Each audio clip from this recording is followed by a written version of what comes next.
if you can, pinpoint some of these challenges that the emerging markets are facing towards implementing telemedicine.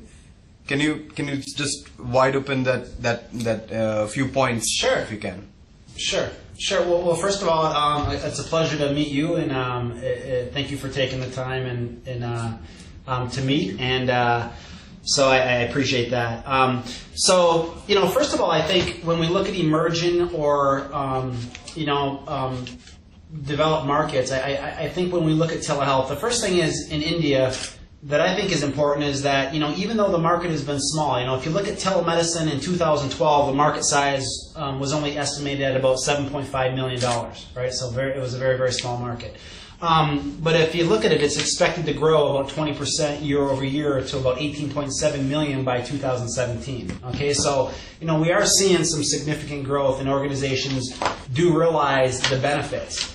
I think first of all, when we look at emerging markets and others, and some of the challenges are, some of the obvious ones are what you just mentioned. I mean, the first one is, of course, we need bandwidth availability and connectivity to be able to provide telemedicine, right? And then having the appropriate bandwidth where you can have a certain level of provide a certain level of an experience for clinicians to be able to provide a high-level assessment from a distance where they feel like they're achieving clinical efficacy, where they're providing quality care from a distance, okay? So the first thing is infrastructure and just basically basic bandwidth and the basic infrastructure things that we would assume. The next piece, I think, with any market that we need to work on is the technology is there. The technology for telehealth and telemedicine is very well developed, and it's there. What a lot of organizations in emerging or developed markets is what we need to look at is aligning the incentives of why healthcare professionals would like to utilize telehealth and what the benefits are, right? So are clinicians being incentivized, or are they being paid on a fee-for-service basis every patient they see?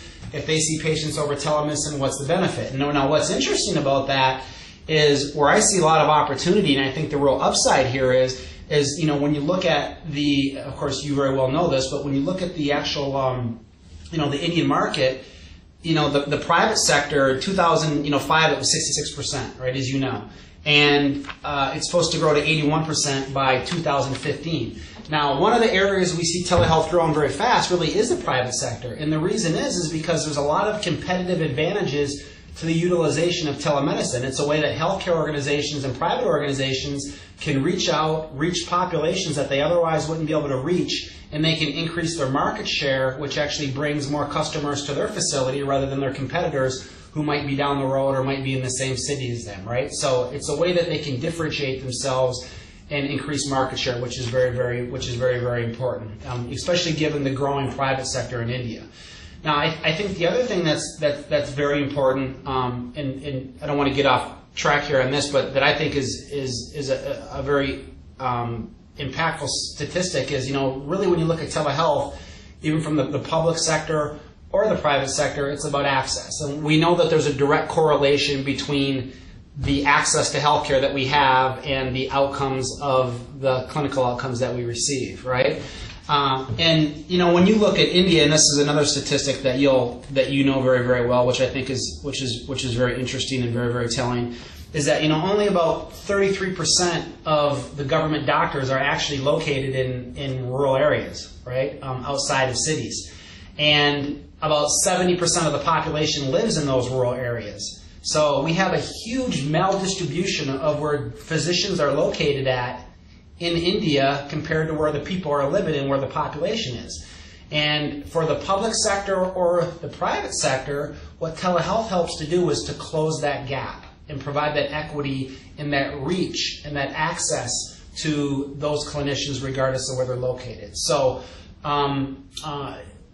I think those are just some key things that we need to look at. So I think it is a positive. Emerging markets, all markets are struggling and have struggled at some point in the development of their telehealth programs with aligning the incentives to the people that we're asking to provide the services. And I think that's one of the lessons that I think that India could learn from what a lot of other countries have went through painstaking years of slowly developing these things. So the policy has to be there. You have to have a telehealth friendly environment for clinicians to operate. Long answer. If we talk about the actual ground level implementation, so in Karnataka, if I'll talk about the state of Karnataka, telemedicine initiative was started by government in 2004, and it's been 10 years, but nothing significant has come up. So, do you think that the government and the missionaries who are working towards it, they need some kind of a more willpower to to implement the policies rather than just formulating them? No, you do. I mean, one of the things about telehealth that I've been to almost 30 countries in a little over 3 years. Right, I've been to a lot of emerging markets and a lot of developed markets, and the first thing you'll realize is that we get programs that start in telehealth, and what you find out a lot of times when you hear about these programs is you find out that it's just a few physicians that really like technology, and they start this small initiative or this pilot. And then you hear that they're seeing patients and the program's good. But then what you realize is that those two doctors move away and the whole program goes away because it was really just two doctors who liked technology or liked outreach. What you have to have and with that organization is it really needs to be built into the fabric and the strategic vision of the way that the organization decides that it's going to take care of its given population and people. And that's when it works. So it's not a matter of doctor, do you want to use telemedicine? It's doctor, this is the way that we in this hospital are going to provide care. And if you're going to work here, this is part of the way that we provide care, and they integrate it into the fabric of the organization. That's what successful programs do. All right. This brings me to a very critical point, and that is, according to TRI, that in India right now, in 2014, there are about 700 million people that are going to come under the gambit of broadband. So do you think it's the appropriate, just the right time for medical professionals and for hospitals, other missionaries to take up the telemedicine initiative? This is the appropriate time to start something on that? No, I do. I think there's so many positive things that are going on in India, including the expansion of access to healthcare and Indian healthcare.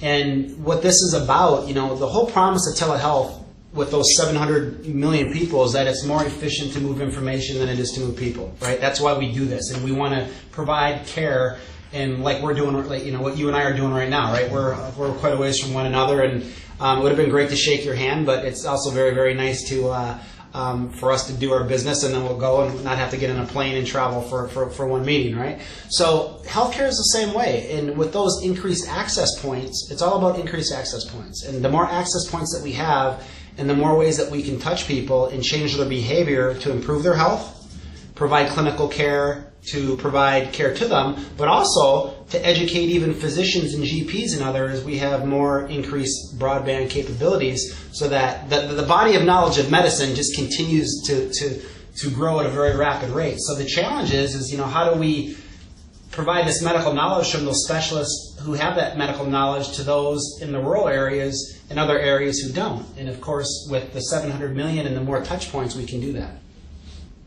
All right. Do you think that the telemedicine, that thing we are talking about, it's beneficial for both kind of interaction, a doctor-to-doctor interaction as well as a doctor-to-patient interaction? It's beneficial for both these kind of interactions, right? No, it definitely is, and some people would even, argue the definition that telemedicine really isn't about two doctors talking to one another, right? That's just two doctors talking to one another. It happens to be about a patient, let's say, for that instance. But a doctor seeing a patient, there's three things I really think about when I think of telemedicine.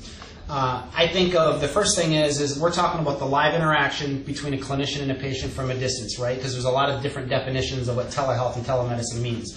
Telehealth and telemedicine simply means the transfer of electronic medical data. But when we say telemedicine with Polycom and what we do, it's about the live interaction between a clinician and a patient. So there's three things I think about. One is patient satisfaction. We have study after study after study that shows that patients, in countless countries around the world, love telemedicine. There are many organizations that you know, the satisfaction rate is pretty much always above 90%, okay, for high satisfaction. So patients like telemedicine. The second thing that we need to prove is what you just said, is it okay for both? Is it okay for a doctor to see a patient without being in the same room with them, right? And the definition that we use at Polycom for telemedicine is providing care from a distance that we traditionally would do in person, and we want to provide that same gold standard of care, right? That's why we use medical devices. So the reality is that there are lots of studies out there that prove clinical efficacy with telemedicine, that if you diagnose me right now, let's say you're a mental health professional or a psychiatrist, and we are talking, and then I saw another specialist in person, the diagnosis would be no difference. The diagnosis would be the same, you know, again and again and again. So yes, the reality is that data has shown through multiple studies that, first of all, patients like it, so it's appropriate. Patients like it, and that's who we're here to serve. And then the other thing is that we can provide good quality care if it's done right. Correct. So another very significant development that has happened in the last couple of years in context is the advent of mobility.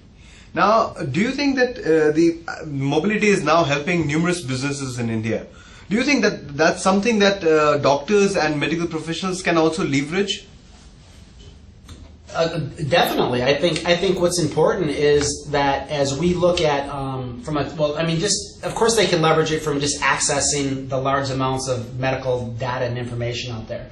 But a little more specific, as we sort of fine tune and hone in on telemedicine, you know, healthcare professionals, doctors, they want to be in their home when they see patients. They might want to be in their office. They might be in the hospital. And physicians want that mobility, just like they do. They want access to electronic health records on different devices where they can access it from home. And these are very, very common practices that are actually going on around the world. There are many physicians that are in their home in private, secure areas in their home, and they take the same precautions as they would if they were anywhere else, to protect patient health information, that they see patients from their home, or they might be in their office, or they might be in a certain part of the hospital. So it definitely provides a huge opportunity to expand and integrate into the workflow of what physicians are doing. All right. So there's another very significant thing in India, in Indian context, is that most of the healthcare delivery providers fall under the category of SMEs, like the small diagnostic firms, or maybe small clinics, or maybe very specialized kind of hospitals. They all come under the gamut of, say, SMEs. Do you think that from the cost perspective, or from their business perspective, telemedicine is something that they can explore? I think it's definitely something they can explore, especially like specialty practices. So first of all, they have to decide, are they the ones providing the services or receiving the services, right? So if it's like a small GP's office, they're the ones who would want to be receiving the specialty services and increasing access to their patients, right? But specialty services, small specialty services, definitely. I mean, that's where organizations, where specialists and subspecialists, they're using this technology to reach out and provide their specialty or their subspecialty to rural areas, and that's what this is really about. So it's definitely a market, and it's an area we see a lot of growth. A lot of it is driven by hospitals, though, too, larger hospitals and medium-sized hospitals. But, it's about, to put it in a better context, so when you look at who would be interested in this, it's really about how you can utilize telehealth and you can use this kind of technology to sort of connect the continuum of care, right? It's about those small facilities, but when that small clinic makes a referral, where do they refer to? They refer to this hospital here, right, for diagnostics and other things. So it's about bridging that gap and making all these connection points throughout the continuum and the path that the patient would normally take, and making it easier for the patient to access that care. So how important is the quotient of innovation in this context? How important is what Polycom is bringing in terms of innovation, in terms of the entire telemedicine scenario? Sure.